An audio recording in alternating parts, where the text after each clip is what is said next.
কলরব কখন এসে দুজনের ঠিক পেছনে দাঁড়িয়েছে নিজানা বা কায়েফ কেউ তা খেয়াল করেনি। সে গলা কাকারি দিয়ে মৃদু স্বরে ডাকল, কায়েফ। চমকে ওঠার সঙ্গে সঙ্গে কান্না চেপে নিল নিজানা। কায়েফ পিছনে মুখ ফিরিয়ে তাকিয়ে সহাস্যে বলল, আরে কলরব, আয় না, এসে আমাদের সাথে বস এখানে। নিজানা আড়ষ্ট হয়ে বসে রইল। কলরব একটু ইতস্ত করে শুকনো গলায় বলল, এখানে বসলে আবার কারো সমস্যা হবে না তো? কার আবার সমস্যা থাকবে? কায়েব কথাটা শেষ করতেই নিজানা তীব্র গলায় বলল, আমার সমস্যা আছে। তবে সে একবারও পিছনে কলরবের দিকে ফিরে তাকালো না। নিজানার অবহেলা আর অনীহা মুহূর্তে কলরবের শিরা উপশিরায় তীব্র জ্বলন ধরিয়ে দিল। বুকের ভিতর অসম্ভব এক যন্ত্রণা আর অসহ্য বোধ হতে লাগলো তার। এক মুহূর্ত সেখানে না দাঁড়িয়ে দ্রুত পায়ে সেখান থেকে হন করে চলে গেল কায়েফ। কায়েফ একটা লম্বা দীর্ঘশ্বাস ফেলল। নিজানা নিচু গলায় বলল, তুমি যাও কায়েফ, আমাকে একা থাকতে দাও। কায়েফ মৃদু হেসে আর কথা না বাড়িয়ে নিজেও উঠে দাঁড়িয়ে চলে এলো। পুকুর পাড়ি ছেড়ে বেয়ে উপরে উঠে আসার পথেই উঠোনে কুহুকে দেখে ডাক দিল, কুহু, শুনতো একটু। কুহু এগিয়ে এসে কায়েফের সামনে দাঁড়ালো। কি হয়েছে ভাইয়া, কিছু লাগবে তোমার? কায়েফ কিছু না বলে উঠোনের এক কোণে আপন মনে ঝাড়ু দিয়ে উঠোন পরিষ্কার করতে থাকা মেয়েটির দিকে ইশারা করে নিচু স্বরে জিজ্ঞেস করলো, ওই মেয়েটা কে রে? সারাদিন ধরে কলরবের কোনো দেখা নেই। সকাল গড়িয়ে দুপুর প্রায় হয়ে এখন নামতে চলেছে গোধূলি বিকেল, অথচ তার ফেরার কোনো নামগন্ধ নেই। অলেখা চিন্তার আক্ষরিক আকুল হয়ে পড়েছেন। কায়েফ কাব্য থেকে শুরু করে সবাই দফায় দফায় চেষ্টা করেছে, কিন্তু ফোনের ওপর প্রান্তে শুধুই রিং হয়ে বেজে চলেছে। কলরব কারো ফোন রিসিভ করার প্রয়োজনটুকুও বোধ করছে না। পুকুর পাড়ে থমথমে মুখে একা একা বসেছিল নিজানা, হাতে একটা ফোন। এটা আন্তাসা থেকে নিয়েছে। কুহু দীর পায়ে এসে নিজানার ঠিক গা ঘেঁষে বসলো। নিচু গলায় বলল, নিজানা, ভাইয়াকে তুই একবার একটা কল কর না। তুই ফোন করলে ভাইয়া ঠিকই ধরবে। নিজানা বিরক্ত গলায় বলল, তোর ওই গুণধর ভাই কি কোনো কোলের বাচ্চা? সময় হলে পথছিনি ঠিকই ফিরবে, এই নিয়ে এত চিন্তা করার কি আছে? তাও তুই একবার অন্তত চেষ্টা করে দেখ না। কুহু, অহেতুক বিরক্ত করিস না তো। নিজানা, প্লিজ, শুধু আমার জন্য। পূর্বের দিগন্তর তখন ঘন মেঘ জমাট বাঁধতে শুরু করেছে। হু হু করে বয়ে চলেছে দামাল পূবালি বাতাস। বাতাসের তোপে চারপাশের গাছগাছালিগুলো যেন অস্থির হয়ে উঠছে। দিন শেষের ম্লান আলোয় গ্রামের পথঘাটে ক্রমে নিঝুম হয়ে আসছে। গ্রাম থেকে খানিকটা দূরে নির্জন মেঠো পথের ধারে বিরাট এক তালগাছের নিচে একলা বসেছিল কলরব। দুপাশে প্রকাণ্ড বিল, আর মাঝে মাঝে দু একটা বিচ্ছিন্ন জনপদসী বসতি, তাও খুবই সীমিত। শান্ত নিস্তব্ধতায় ভাঙন ধরিয়ে পাশে রাখা ফোনটা ক্ষণে ক্ষণে কেঁপে উঠল। আননোন নাম্বার বেশি উঠছে স্ক্রিনে। কোনো কিছু না ভেবে কলরব ফোনটা কানে তুলল। অপর প্রান্ত থেকে নিজানা ঝাঁঝালো কণ্ঠে ভেসে এলো, আবার কি নতুন নাটক শুরু করেছ? হ্যাঁ? কলরবের ভেতরে তর্ক করার ইচ্ছেটা আজ যেন হঠাৎ করেই উবে গেছে। নিরাসক্ত গলায় জবাব দিল, তুই কি ভুল করে কল করে ফেলেছিস নিজানা? তাই যদি হয় তবে ফোনটা কেটে দে। মুহূর্তে থতমত খেয়ে গেল নিজানা। ছেলেটার কি হয়েছে? নিজেকে কিছুটা সামনে নিয়ে শুধালো, কোথায় আছো তুমি? আছি কোথাও একটা, তাতে তোর কি? বাড়ি ফিরছো না কেন? মামি চিন্তা করছে। সেটা মামির ভাবনা, তিনি ভাবছেন। তোর এত মাথা ঘামানোর তো কিছু দেখছি না। আমি মোটেও ভাবছি না, ওটা তোমার ভুল ধারণা। হতে পারে। কখন ফিরবে? ইচ্ছে করছে না, হয়তো আর ওখানে ফিরবই না। স্পষ্ট করে বলবে কোথায় আছো তুমি? কলরব উদাসীন ভঙ্গিতে বলল, বাড়ি থেকে মাইলখানেক দূরে একটা রাস্তা আছে না, ওই যে বিরাট বট গাছটার পাশে, ওখানেই বসে আছি। জায়গাটা বেশ, মোটেও খারাপ লাগছে না, লোকজনও দেখছি না। সত্যি বলতে আপাতত আমি আর কাউকে বিরক্ত করতে চাইছি না। এইখানে আসা নিয়ে আমার এখন তীব্র আফসোস হচ্ছে। যাই হোক, আমি ভালো আছি। কাল সকালে সোজা ট্রেনের টিকিট কেটে ঢাকা ফিরে যাব। আজ রাতে আর তোদের ওখানে উঠছি না। কাউকে অহেতুক চিন্তা করতে বারণ করে দিস। রাখছি। কোনো উত্তরের অপেক্ষা না করে খটাস করে কলটা কেটে দিল কলরব। নিজানে স্তব্ধ হয়ে ফোনের স্ক্রিনের দিকে চেয়ে রইল। পাশেই বসে থাকা কুহু উৎকণ্ঠা নিয়ে কৌতূহলী গলায় জিজ্ঞেস করলো, কি বললো রে ভাইয়া? কোথায় আছে ও? নিজানা শুকনো গলায় বলল মাইলখানেক দূরের ওই বটগাছটার পাশে বসে আছে। কাল সকালে নাকি সোজা ঢাকায় ফিরে যাবে। এর আগে আর এ বাড়িতে আসবে না। কথাটা শুনেই আতঙ্কে উঠল কুহু। আসবে না মানে? আকাশের অবস্থা দেখেছিস তুই? কত জোরে বাতাস হচ্ছে শীতের মধ্যে। কোথায় থাকবে ও? নিজানা একবার মাথা তুলে মেঘগুলোর পানে তাকালো। বসা থেকে উঠে দাঁড়িয়ে বলল, ঠান্ডায় জমে মরুক। কিভাবে যে ওই বাদর ছেলেটা মামুর মতো সরল মানুষের ঘরে পয়দা হলো আল্লাহ জানে। কথাটা বলে চট করে নিজের মুখটা চেপে ধরল নিজানা। অপরাধীর মতো মুখ করে ফিসফিসিয়ে বলেছি, কিসব অসভ্য কথা বলছি আমি? সব তোর ওই অসভ্য ভাইয়ের সাথে থাকার কুফল। ঘরে ঢুকে নবনী দেখলো দিব্য তখনও গভীর ঘুমে আচ্ছন্ন। সেই দুপুরে খাওয়ার পর শুয়েছে মানুষটা, অথচ সন্ধ্যে নামতে চলল, ওঠার কোনো লক্ষণই নেই। ঘুমন্ত দিব্যকে কেমন যেন ভীষণ শান্ত লাগছে। নবনী ধীর পায়ে এগিয়ে গিয়ে ওর ঘা ঘেঁষে ঝুঁকল। তারপর বাহুতে হাত রেখে আলতো করে ডেকে উঠল, শুনছেন? আর কত ঘুমাবেন বলুন তো? দিব্য একটু বিরক্তি নিয়ে চোখ মুখ কুঁচকে ফেলল। তাই দেখে নবনীর ঠোঁটের কোণে হাসি ফুটে উঠল। সে আবারও দু একবার ডাকতে দিব্য একটু নড়েচড়ে উঠে আড়মোড়া ভাঙল। তারপর সোজা হয়ে বসে খানিকটা ঘুম জড়ানো গলায় বলল, কি হয়েছে নবনী? অকারণে এভাবে ঘুম ভাঙিয়ে বিরক্ত করছো কেন? নবনীর চোখ বড় বড় করে অবাক হয়ে বলল, আপনি কতক্ষণ ধরে ঘুমাচ্ছেন? সেই খেয়াল কি আছে আপনার? সন্ধে হতে চলল, এবার তো উঠুন। সারাদিন এভাবে ঘুমালে রাতে কি করবেন শুনি? কথাটা শেষ হতে না হতে নবনী কিছু বুঝে ওঠার আগে অনুভব করলো একজোড়া বলিষ্ঠ হাত তাকে টেনে নিয়েছে খুব কাছে। পর মুহূর্তে সে গিয়ে পড়ল দিব্যর কোলের উপর।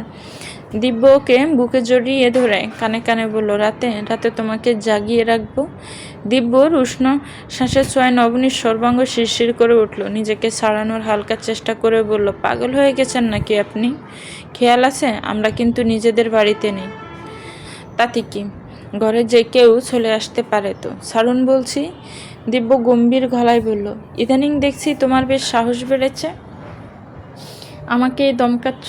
নবনী হেসে উঠে বলল, অবশ্যই দমকাবো, কারণ এখন আমার দলে লোক বেশি। আমরা তিনজন আর আপনি একদম একা। ও তাই নাকি? নবনী খিলখিল করে হেসে উঠল। দিব্য কিছুক্ষণ অপলক দৃষ্টিতে ওর হাসি মুখটার পানে চেয়ে রইল। তারপর সাবধানে শাড়ি গলিয়ে নিজের উষ্ণ হাতটা এনে রাখলো নবনীর উদরে। অনাস্বাদিত স্পর্শে এক অদ্ভুত আবেশের চোখ দুটি শক্ত করে বুঝে ফেলল নবনী। দিব্যর গাঢ় কণ্ঠটা ওর কানে এলো, হ্যালো মাম্মাম, শুনতে পাচ্ছ আমায়? নবনী চোখ মেলে চেয়ে বলল, ও যে মেয়েই হবে তা আপনাকে কে বলল? আর তাছাড়া ও তো এখনো পুচকে, এতটুকু। নবনীর হাতের এই দুই আঙ্গুল ফাঁক করে অতি ক্ষুদ্র একটি আকৃতি বানিয়ে দেখালো। দিব্য নরম গলায় বলল, আমি মন থেকে চাই ওই একটা মেয়েই হোক, ঠিক আরেকটা ছোট্ট দিয়ার মতো। আমি কিন্তু একদম তা চাই না। কেন? দিব্য অবাক হয়ে শুধালো। নবনী দিব্যর বুকে মুখ লুকিয়ে বলল, আমি চাই না অন্য কেউ এসেই আমার মেয়ের ভালোবাসায় ভাগ বসাক। ও ছেলে হয়ে এলেই বরং ভালো হয়। দিব্য কিছু বলার আগেই ছুটতে ছুটতে ঘরে এসে ঢুকলো দিয়া। ঘরে ঢুকে বাবা মাকে এমন অবস্থায় একসাথে দেখে এক মুহূর্তের জন্য হা হয়ে গেল সে। নবনী লজ্জায় তড়িগড়ি করে নামার জন্য দিব্যকে কুনু দিয়ে ধাক্কা দিতে লাগলো, কিন্তু দিব্য সেসবে বিন্দুমাত্র পাত্তা না দিয়ে নির্বিকার মুখে বসেই রইল। দিয়ে এগিয়ে এসে গোল গোল চোখে জিজ্ঞেস করলো, মাম্মা পাপ্পা তোমরা এটা কি করছো? নবনী দিব্যর দিকে গরম দৃষ্টিতে তাকালো। দিব্য অবশ্য তাতে একেবারেই বিচলিত না হয়ে দিব্যি হেসে জবাব দিল, আমি বেবিকে কোলে নিয়েছি। দিয়ে খিলখিল করে হেসে উঠল। বলল, কিন্তু বেবি কোথায় পাপ্পা? এটা তো মাম্মা। মাম্মা তো আর বেবি নয়। দিব্য নবনীর পেটের দিকে ইশারা করে বলল, বেবি তো এখন এখানে আছে সোনা, মাম্মার পেটে, খুব শীঘ্রই ও বাইরে চলে আসবে। দিয়ার ছোট্ট দুটো চোখে তখন একরাশ গভীর বিস্ময় এসে ভিড় করলো। সে অবাক হয়ে শুধালো, সত্যি বলছো পাপ্পা? নবনী হাত বাড়িয়ে দিয়াকে কোলে তুলে নিল। মুহূর্তে দিয়া কোল থেকে নেমে গেল। নবনী জিজ্ঞেস করলো, কি হয়েছে সোনা? দিয়া চিন্তিত মুখে বলল, তুমি ওর উপর আমাকে এভাবে বসালে বেবির ব্যথা লাগবে না মাম্মা? মেয়ের কথায় দিব্য শব্দ করে হেসে ফেলল। নবনী দিব্যকে চোখের ইশারায় সরে যেতে বলতে দিব্যকে ছেড়ে দিল। দিয়াকে নিজের কোলে তুলে নিয়ে আদর করতে লাগলো। নবনী প্রায় ছোঁ মেরে মেয়েকে দিব্যর কোল থেকে নিজের কোলে টেনে নিল। এরপর ও তুলে দুই গেলে আদর করে চুমু এঁকে দিয়ে বলল, আমার লক্ষ্মী সোনা মাম্মা, এখন আর বেবির একদম ব্যথা লাগবে না। তুমি তো দেখছি এখনই একদম দায়িত্ব সম্পন্ন বড় বোন হয়ে গেছ। কত বড়দের মতো কথা বলছো। ছোট্ট দিয়ে মাথাটা নেড়ে বলল, দাদু তো সব সময় বলে আমি নাকি একটা বুড়ি। আচ্ছা পাপা, বেবিটা কি আমার মতো একটা দিয়া হবে নাকি ইহান আর ইভানের মতো হবে? দিব্য হেসে উত্তর করলো, তোমার কোনটা পছন্দ? দিয়ে কিছুক্ষণ একদম চুপ হয়ে রইল, যেন ভীষণ গভীর কোনো জটিল ভাবনায় ডুবে গেছে। একটু সময় নিয়ে বলল, একটা বেবি হলেই হলো, আমি ওর সাথে খেলবো। আচ্ছা মাম্মা, ওকে সবসময় আমাদের সাথেই থাকবে? নবনী বলল, হ্যাঁ সোনা, সবসময় থাকবে। তুমি ওকে আদর করবে তো? খুব আদর করব। গম্ভীর আর সিরিয়াস ভঙ্গিতে কথাটা বলল দিয়া। মেয়ের এমন ভঙ্গি দেখে দিব্য আর নবনী দুজনেই হাসলো। বাতাসের তীব্র তোড়ে পথচলিত ধুলোবালির সাথে সাই সাই করে উড়ে যাচ্ছে শুকনো পাতার দল। বরফ শীতল হাওয়া শরীর জমিয়ে দিচ্ছে যেন। এর মাঝে আবছা আলোয় দিয়ে আসছে একটা সেনা অবয়ব। পরনে দবদবে সাদা শর্ট কুর্তি আর কুচকুচে কালো জিন্স, একটা কালো চাদর জড়ানো গায়ে। জড়ো হাওয়ার এলোমেলো হয়ে ওঠা রেশমি চুলগুলো সামান্য ব্যাকুল চেষ্টা তার। মেয়েটিকে চিনতে কলরবের বিন্দুমাত্র কষ্ট হলো না। সে নিজের হাত আঙ্গুলে চেপে ধরা আধপোড়া সিগারেটটা এক ঝটকে মাটিতে ছুঁড়ে ফেলল, তবে উঠেনি। একইভাবে বসে রইল। নিজানা এসে শটান দাঁড়ালো ওর মুখোমুখি, কিন্তু কলরব একবার মুখ তুলে ওর দিকে তাকানোর সৌজন্যটুকুও দেখালো না। দুজনের মাঝে নিঝুম এক স্তব্ধতা বিরাজ করতে লাগলো কিছুক্ষণ। নিজানা নীরবতা ভেঙে তীক্ষ্ণ গলায় বলে উঠল, আকাশের অবস্থাটা তো নিশ্চয়ই চোখে পড়ছে। কানা তো নও তুমি, তাহলে এহতিক জেদ চেপে এই ফাঁকা জায়গায় বসে থাকার মানেটা কি শুনি? কাল সকালে সোজা ঢাকা চলে যেতে চাও যেও, কেউ তো তোমার পায়ে ধরে আটকে রাখেনি, কিন্তু এখন দয়া করে বাড়ি চলো। কলরবের বাবলেসিং ভঙ্গি দেখে মনে হলো সে যেন নিজানার কথাগুলোর বিন্দু বিসর্গ শুনতে পায়নি। নিজানা বিরক্তি নিয়ে বলে উঠল, কলরব, আমি তোমার সাথেই কথা বলছি কিন্তু। কলরব ধীরে সুস্থে মুখ তুলে তাকালো, নিরাসক্ত গলায় বলল, কিছু বলছিস আমাকে? নিজানা একটা দীর্ঘশ্বাস ফেলল। কলরব অলস ভঙ্গিতে বসা থেকে উঠে সোজা হয়ে দাঁড়ালো। বাতাসের জাপটায় নিজানার অনাবৃত মুখমণ্ডল জুড়ে ছড়িয়ে ছিটিয়ে রয়েছে তার এলোমেলো রেশমি চুল। কলরব একদম কাছ থেকে মুগ্ধ চোখে দেখল সেই দৃশ্য। ভেতর থেকে এক প্রচণ্ড তাগিদ এলো, হাত বাড়িয়ে ওর চোখের উপর জমে থাকা চুলগুলো একটু আলতো করে সরিয়ে দেয়। কিন্তু বহু কষ্টে সে অবাধ্য হাতটা আবারও গুটিয়ে নিল সে। নিজানা বোধহয় ওর কোনো বিভ্রেত ছোঁয়া এড়াতে কিছুক্ষণের জন্য চোখ দুটো শক্ত করে বুঝে ফেলেছিল, কিন্তু কোনো স্পর্শ না পেয়ে ধীরে সুস্থে আবার চোখ মেলল। কলরব চট করে অন্যদিকে মুখ ঘুরিয়ে নিয়ে শীতল কণ্ঠে বলল, কি দরকারে এত দূর কষ্ট করে এসেছিস বলতো? চলে যায় এখান থেকে। বিশ্বাস কর নিজানা, তোকে আর এক মুহূর্ত সহ্য হচ্ছে না আমার। নিজানার ঠোঁটের কোণে তিক্ততার হাসি ফুটিয়ে বলল, ওহ, এর মধ্যেই আমাকে এতটা অসহ্য লাগতে শুরু করেছে তোমার? কলরব রক্তচক্ষু মেলে তীব্র নজরে তাকালো ওর দিকে। নিজানা চমকে উঠে দেখলো ওর চোখ দুটো রাগে টকটকে লাল হয়ে উঠেছে। পর মুহূর্তে কিছু বুঝে ওঠার আগে এক জটকায় নিজানার কোমর শক্ত করে জড়িয়ে ধরে তাকে নিজের বুকের কাছে টেনে আনলো কলরব। নিজের বলিষ্ঠ শরীরের সাথে নিজানা চিপচিপে পাতলা শরীরটা একদম আষ্টে পিষ্টে চেপে ধরেন, তাতে দাঁত চেপে বলল, কি চাস তুই শুনি? হ্যাঁ, কি এমন কাছে কায়েফের মাঝে যা আমার মধ্যে নেই? আর সব কথা সোজা সাপটা বলবি নিজানা। কায়েফের সাথে তোর আগে থেকে সম্পর্ক ছিল, তাই না? শুধু যে কায়েফ তোকে একতরফা ভালোবাসতো তা মোটেও সত্যি নয়, বরং তোরা দুজনকে ভালোবাসতিস। ভুল বলছি আমি? কলরবের মুখ থেকে এমন অভিযোগ শুনে হতভম্ব হয়ে গেল নিজানা। বাকরুদ্ধ বিস্ময় নিয়ে চেয়ে রইল উন্মত্ত কলরবের দিকে। কলরব তখনও রাগে কাঁপছে। সে নিজানাকে আরও কাছে চেপে ধরে তীব্র ক্ষোভ নিয়ে বললে, তাহলে এই পুরো নাটকে আমি ঠিক কে ছিলাম? বলবি, আমি তো কোনোদিন তোদের জীবনের মাঝখানে দেয়াল হয়ে দাঁড়াতে চাইনি, বরং সব ছেড়ে ছুড়ে সবসময় বহুদূরে সরে যেতে চেয়েছি। কিন্তু কেন আমাকে এতগুলো দিন মিথ্যা নাটক ভুল বুঝিয়ে রাখা হলো? কেন আমাকে জোর করে মাঝখানে বলির পাটা বানিয়ে রাখা হলো? Answer me. নিজানা কলরবের বাহু বেষ্টনী ভেঙে নিজেকে মুক্ত করার চেষ্টা করতে করতে ঝাঁঝালো কঞ্চে বলল, জাস্ট শাট আপ কলরব। তোমার কি পুরো মাথাটা খারাপ হয়ে গেছে? কায়েফের মতো একটা ছেলের সাথে আমার সম্পর্ক নিয়ে তুমি কীভাবে এত জঘন্য আর নিচু মানসিকতার ভাবনা ভাবতে পারলে? তোমার মাথায় কি এটাই ঘুরছিল যে কায়েফ আমাকে ভালোবাসে আর আমার ওর সাথে সম্পর্ক ছিল বলেই তুমি আমাকে ডিভোর্স দিয়ে মুক্তি দিতে চেয়েছিলে? সিরিয়াসলি কলরব, তোমার কাছে এটা সমাধান মনে হয়েছিল? তুমি ভেবেছিলে তুমি আমাকে ডিভোর্স দিলে আমি কায়েফকে বিয়ে করব?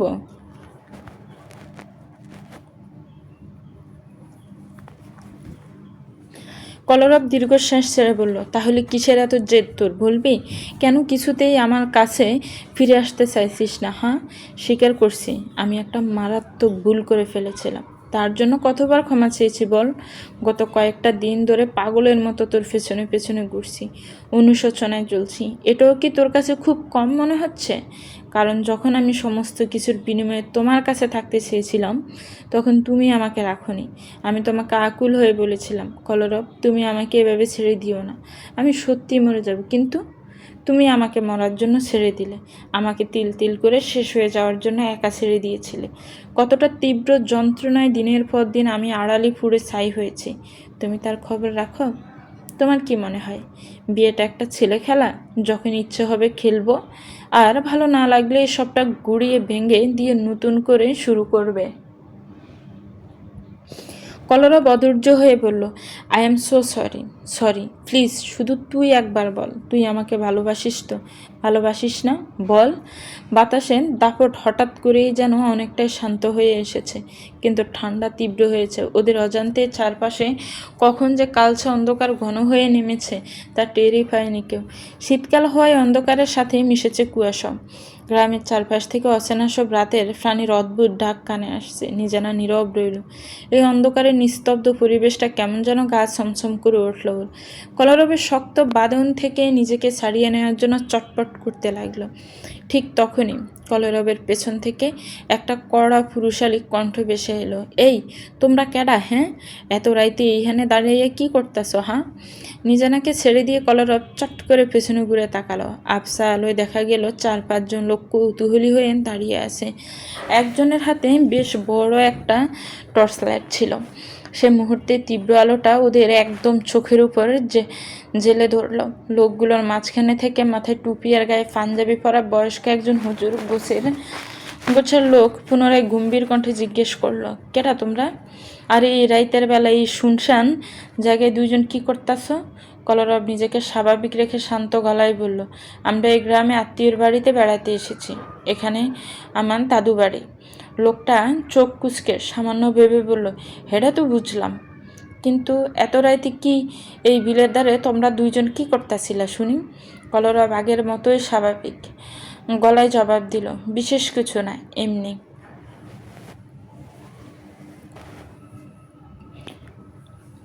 লোকগুলোর মাঝখান থেকে চাদর জড়ানো অন্য একজন লোক বেশ ভাকা হেসে বলে উঠল, তাইলে কেমন কিছু? একখান তরুণ ফলার জোয়ান মাইয়া এই মাঝরাইতে এমন নির্জন জায়গায় কি করে, হেডে কি আমাকেও বুঝতে বাকি আছে?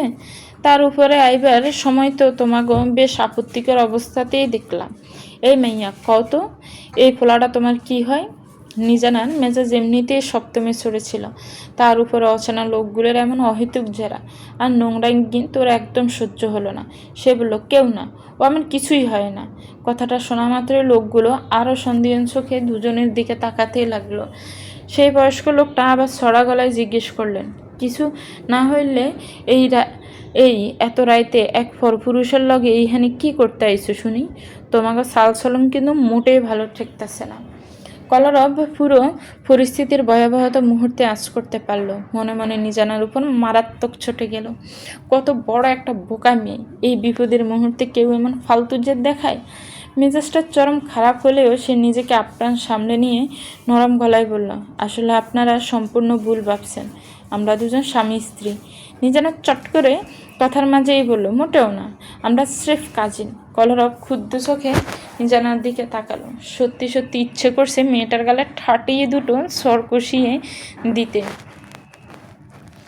লোকগুলোর মধ্যে একজন বিশ্রেভাবে হেসে বলল, বুঝছি বুঝছি, এই বয়স তো আমরাও বহু তাকে পার করে আইছি বাপু, কিন্তু তোমরা একেবারে ভুল জায়গায় আইসাম ভুল চাল ছেলছ। আমাকে এই শান্ত গ্রামে এইসব চরিত্রহীনতার নষ্ট আমি একেবারে চলব না। নিজানা বিরক্তি চেপে নিয়ে বলল, আশ্চর্য, আপনারা এখানে নষ্টামের কি দেখলেন শুনি? কলরব, চলো এখান থেকে, নয়তো আমি একাই চলে যাচ্ছি। লোকগুলোর মাঝখান থেকে একজন পথ আটকে দাঁড়িয়ে রুক্ষ গালায় বলল, উহু, অন্যায় কইরা এভাবে এত সহজে পার পাইয়া কাইটা পড়তে পারবা না বাছাদন। কলরব বলল, আমি তো আপনাদের সহজ ভাষায় বলছি, আমরা বিবাহিত স্বামী স্ত্রী। বাহ, হ্যাঁ কইতেছে তোমরা ভাই বোন, আর তুমি কইতেছ স্বামী বউ। দইরা ফালাইলে সব অন্যায়কারীরে এমন হাবিজাবি কথা বানাইয়া কয়, আর কয়টা সময় আটকাইয়া রাখলে তো শেষে কইবা, হ্যাঁ তোর মা আর তুই হইলি ওর পেটের ফলাম। লোকগুলো বিকট হাসলো। আরেকজন লোক বাঁকা হেসে যোগ করলো, এইভাবে ফোন দিয়ে এটা পার পাইতে পারবা না।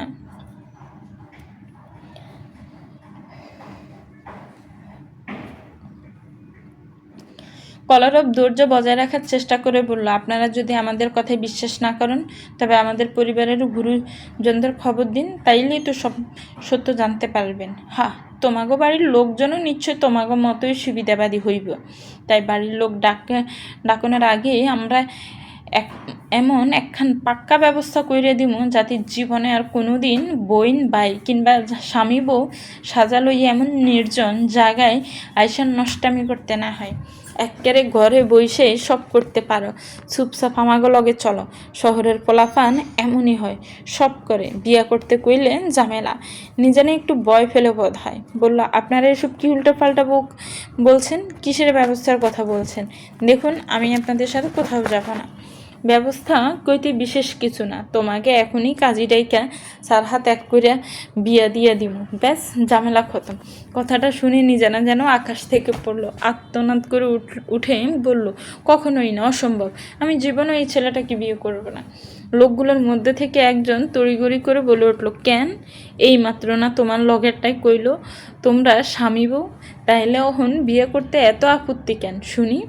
হুজুর গোছের লোকটা কড়া গলায় নির্দেশ দিলেন, চলো তোমাগো লগে যা কথাবার্তা হইবার সেইটা আমাগো বাড়ি গিয়েই হইব। ওই যে বিলের ওপারে কয়টা বাড়ি দেখতেছ না, সেইটা মোল্লাগো বাড়ি, মানে আমাগো ঘরদোর। চলো চলো, নষ্টামি ছুটাইতাছ, ধরা পইরা আবার মিছা কথা কও। কলরব আর নিজানা দুজনের কেউই এখনও বাড়ি ফেরেনি। বাড়ির সবাই মোটামুটি চিন্তিত, আশপাশে খুঁজে দেখেছে, কোথাও নেই। ফোনের নেটওয়ার্ক পুরোপুরি গায়েব। তাই আপ্রাণ চেষ্টা করছিল অন্তত নিজানা বা কলরবের ফোনে একটা কল দেয়ার। মোটামুটি হাঁটাহাঁটি করছিল বাড়ির পেছনের দিকে একসালা ঘরের সামনে আসতে কাইফের কানে বেশি এলো একটা আর্তনাদ,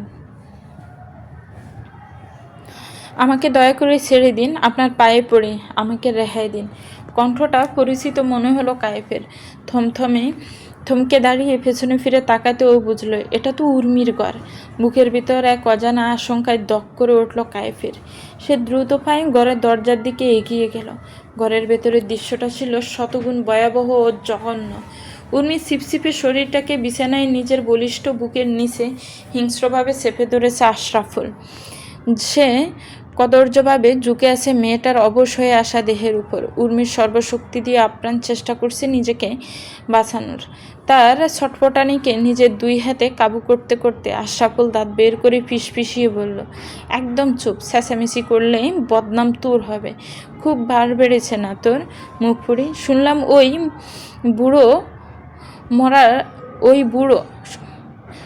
ওই মরার বুড়ো নাকি সকাল সকাল হলেই তোকে ওদের সাথে শহরে পাঠিয়ে দেবে, সেখানে নাকি তোর আবার বিয়ে দেবে।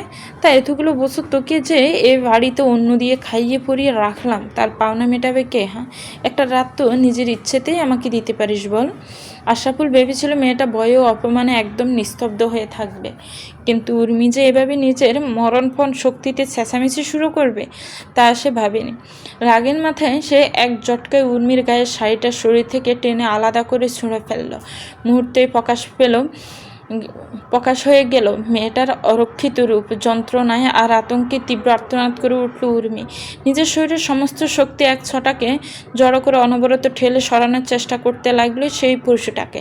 আশরাফুল শাড়ির আঁচলটা দিয়ে উর্মির হাত আর মুখ চেপে ফেলার পায়তারা করছিল। ঠিক তখনই দরজা সজোরে করাঘাত পড়ল। শুনছেন? ভেতরে সব ঠিক আছে তো? আপনার কি কিছু হয়েছে? হুট করে বাইরে থেকে একটা বলিষ্ঠ পুরুষের কড়া গলা কানে আসতেই যেন নিভে আসা মোমের মতো নিমিষে শৈলের শেষ বলটুকু ফিরে ফেল উর্মি। এদিকে দরজার আওয়াজে চকিত অন্যমনস্ক হয়ে পড়েছিল আশরাফুল। সেই সুযোগে ওকে সর্বশক্তিতে ধাক্কা মেরে সরিয়ে দিয়ে ছিটকে দরজার কাছে চলে গেল উর্মি, আর সাথে সাথে সজোরে খুলে দিল দরজাটা। দরজা খুলতে সামনে দাঁড়িয়ে থাকা বিধ্বস্ত অর্ধ নগ্ন আর থরথর করে কাঁপতে থাকা উর্মিকে দেখে কায়েফের পায়ের তলার মাটি যেন সরে গেল। সে সম্পূর্ণ হতভম্ব ও বাকরুদ্ধ হয়ে চেয়ে রইল। তবে তার চেয়েও হাজার গুণ বড় ধাক্কা খেল যখন ঘরের ভেতরে হাত দিয়ে জামা গোছাতে থাকা আশরাফুলকে স্পষ্ট দেখতে পেল। কায়েফের সে অপলক দৃষ্টির ফানে তাকাতেই নিজের বর্তমান অবস্থার বিভৎস রূপটা উপলব্ধি করতে পারল উর্মি। তীব্র লজ্জা, অপমান আর গ্লানি থেকে বাঁচতে এই মুহূর্তে ওর ইচ্ছে করলো মাটির নিচে তলিয়ে যেতে। ব্যাকুল হয়ে কায়েব পা ফিসিয়ে গেল ও হাত দিয়ে নিজেকে আড়াল করার বিফল চেষ্টা করলো। কায়েব চোখ দুটি মুহূর্তের জন্য বুঝে পরক্ষণে একরাশ ঘেন্নার প্রচণ্ড ক্রোধ নিয়ে দ্রুত পায়ে ঘরের ভেতরে ঢুকলো। রক্তচক্ষু মেলে আশরাফুলের দিকে তাকিয়ে বলল, কি হচ্ছেটা কি এখানে? হ্যাঁ, কি করার চেষ্টা করছিলেন আপনি? টিনের বেড়া দেওয়া ছোট্ট একটা ঘর, আসবাবের নামে ঘরের ভেতর শুধুই একটা কাঠের খাট আর জীর্ণ একটা টেবিল। ঘরের দরজা বন্ধ করে দিয়ে কলরব ভেতরে প্রবেশ করতে নজরে এলো নিজানা। সে কাঠের জানালার পাটের হাত রেখে অপলক চোখে বাইরে তাকিয়ে আছে, মুখে একরাশ গম্ভীরতা, এক অমলিন বিষাদ। অনেক বোঝানো, অনেক চেষ্টা, কোনো কিছুতেই কাজ হয়নি। রাত 11:30 অবধি যুক্তিতর্ক আর টানাপোড়েনে চলার পর শেষমেশ তাদের পুনরায় ধর্মীয় রীতিতে বিয়ে দেওয়া হলো। রাত গভীর হয়ে যাওয়ায় আজকের রাতটা এই ঘরেই তাদের কাটানোর ব্যবস্থা করে দিয়েছেন ওনারা। কলরব নিঃশব্দে এগিয়ে গেল নিজানার দিকে। নিজানা কিন্তু টের পেল না। নিচ্ছল নিতর হয়ে তেমনি দাঁড়িয়ে রইল। কলরব কিছুটা ইতস্ত করে আমতা আমতা গলায় নীরবতা ভাঙল। তখন তো কিছুই খেলি না, এখন কি সারা রাতি ভাবে জেগে কাটাবি? কথায় যেন মোহভঙ্গ হলো নিজানার। ধীরে ধীরে মুখ তুলে তাকালো সে। নিজানা সে বিধ্বস্ত রক্তিম মুখের ফানে তাকাতেই কলরবের বুকের ভেতরটা মুসুর দিয়ে উঠল। ঘরের আবহে চোখে ভুলিয়ে এসে টেবিলের ওপর থেকে নিজানার গায়ের চাদরটা তুলে নিয়ে আলতো করে তার গায়ে জড়িয়ে দিল। নিজানা ভেজা কণ্ঠে শুধালো, আমি মাম্মা আব্বুকে গিয়ে কি জবাব দেব? কলরব নিজেকে যথাসম্ভব শান্ত রেখে উত্তর দিল, বলবি যা হয়েছে সব তোর পাকনামির জন্যই হয়েছে। আর এখন এই জানালাটা বন্ধ করতো, বাইরে থেকে প্রচণ্ড ঠান্ডা আসছে। নিজানার চোখের সঞ্চয়, তুমি ইচ্ছে করে এসব করেছো তাই না?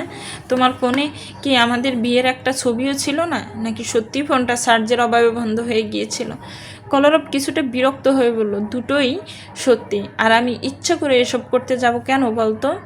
আমরা তো অলরেডি বিবাহিত ছিলাম, আর আমি কি তোকে ডিভোর্স দিতাম? নিজানা একটা দীর্ঘশ্বাস ফেলে পা বাড়াতে কলরব আলতো করে তার হাতটা চেপে ধরল। গভীর কণ্ঠে বলল, এভাবে পদে পদে আমাকে অবিশ্বাস করিস কেন বলতো? আমার ওপর কি এতটুকু ভরসা রাখা যায় না? নিজানা কোনো উত্তর দিল না। কলরব তাকে টেনেই বুকে জড়িয়ে নিল। নিজানা আর সরার চেষ্টা করলো না, কেবল কলরবের চোখের দিকে নিষ্পলক তাকিয়েই রইল। কলরব ব্যাকুল হয়ে বলল, এখনও রাগ করে থাকবি? নিজানা তপ্ত গলায় বলল, তবে আর কি করব? আই লাভ ইউ বলে তোমার বুকে ঝাঁপিয়ে পড়বে?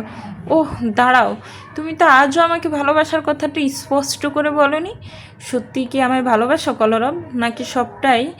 নিজানার কথা শেষ হওয়ার আগে কলরব নিজের ঠোঁট ছোঁয়ালো ওর ললাটে। মুহূর্তে নিজানা স্তব্ধ হয়ে গেল, বুঝে নিল চোখ জোড়া। ঠিক পরক্ষণে একটা ক্ষীণ আকুল কণ্ঠস্বর কানে এলো ওর, আই লাভ ইউ, আমি তোকে ভালোবাসি। নিজানার বুকটা দক করে উঠল, হৃদস্পন্দনের গতি বেড়ে গেলেও দ্বিগুণ। কলরব শান্ত চোখে চেয়ে আবার জিজ্ঞেস করলো, আর কিছু জানার আছে তোর? নিজানা শুধু এক দৃষ্টিতে চেয়ে রইল। কলরব কয়েকবার চোখ সরিয়ে নেওয়ার চেষ্টা করেও পারল না। নিজানার মায়াবী মুখের মোহময়তায় আটকে রইল তার দৃষ্টি। কাঁদলেই ওকে আদুরে লাগে। আলতো হাতে নিজানার থুতনিতে শুয়ে মুখটা খানিকটা উপরে তুলল। নিজানার তুষার শীতল গালে কলরবের উষ্ণ নিঃশ্বাসে সে পড়ল। দুজনের নিঃশ্বাস ছুঁয়ে যাচ্ছে একে অপরকে। নিজানার গোলাপের ফাপড়ির মতো তীর তীর করে কাঁপতে থাকা ঠোঁট জোড়ার দিকে তাকিয়ে কলরব শুকনো ডোক গিলল। কাতর কণ্ঠে শুধালো, একটা চুমু খাই? এক অজানা শিহরণে নিজানার সর্বাঙ্গ কেঁপে উঠল, যেন কানের পাশ দিয়ে উষ্ণ বাষ্প বয়ে গেল। কলরবে চোখের দিকে তাকানোর সামর্থ্য তার রইল না। লজ্জায় চোখ দুটো শক্ত করে বুঝে ফেলল সে। কলরব মৃদু হেসে নিচু গলায় বলল, না বললেও শুনছেটা কে? আজকের রাতটা আমার, আফটার অল বাসর রাত বলে কথা। পরক্ষণেই নিজানার কম্পিত উষ্ঠ ফটে অনুভূত হলো জোরালো পুরুষালী স্পর্শ। সময় যেন থমকে গেল সেই মুহূর্তটিকে। নিজের অজান্তে নিজানা নিজেকে সঁপে দিল সেই আবেশে। কলরবকে আর দূরে ঠেলে দিতে পারল না তার মন। সময়ের সাথে সাথে বাড়ল হৃদয়ের আকুলতা, বাড়ল স্পর্শের পগার গভীরতা। কনকনে শীতের রাতে দুটো ব্যাকুল হৃদয় তখন ব্যস্ত হয়ে পড়ল একে অপরকে উষ্ণতায় ভরিয়ে দিতে। কুয়াশার পাতলা চাদর সরিয়ে পূব আকাশে তখন সবেমাত্র কাঁচা সোনার মতো রোদ ফুটছে। রাতের হিমেল আমেজটাকে বিদায় জানিয়ে চারপাশের প্রকৃতি উচ্ছন্নতা আহরণ করছে। কলরব এপাশ ওপাশ করে বুঝল নিজানা নেই। চট করে উঠে বসলো, এদিক ওদিক তাকিয়ে একটা কাগজ পেল ঠিক পাশে। কলরব খুলতে হতভম্ব হয়ে গেল। কাগজটাতে একটা লাইন লেখা, কাল রাতের জন্য সরি, আমি খুব তাড়াতাড়ি তোমাকে ডিভোর্স দিয়ে দিব। চলবে তো ভিউয়ার্স, গল্পটার এই পর্ব কেমন লেগেছে একটু কমেন্টস করে জানাবেন। গল্পটা দেরি করে দেওয়ার জন্য আমি আন্তরিকভাবে দুঃখিত। আসলে জুলাই মাসটা আমি খুব মানসিক এবং শারীরিকভাবে ঠিক ছিলাম না। জুলাই মাসে আমার ছেলের প্রথম মৃত্যুবার্ষিকী ছিল, এজন্য আসলে আমি নিয়মিত ভিডিও দিতে পারিনি। চেষ্টা করব নিয়মিত ভিডিও দেওয়ার জন্য। আমি এখনও অসুস্থ, আমার জন্য দোয়া করবেন। ভালো থাকবেন, সুস্থ থাকবেন, আমার চ্যানেলের সাথেই থাকবেন। আল্লাহ হাফেজ। আসসালামু আলাইকুম রহমতুল্লাহ।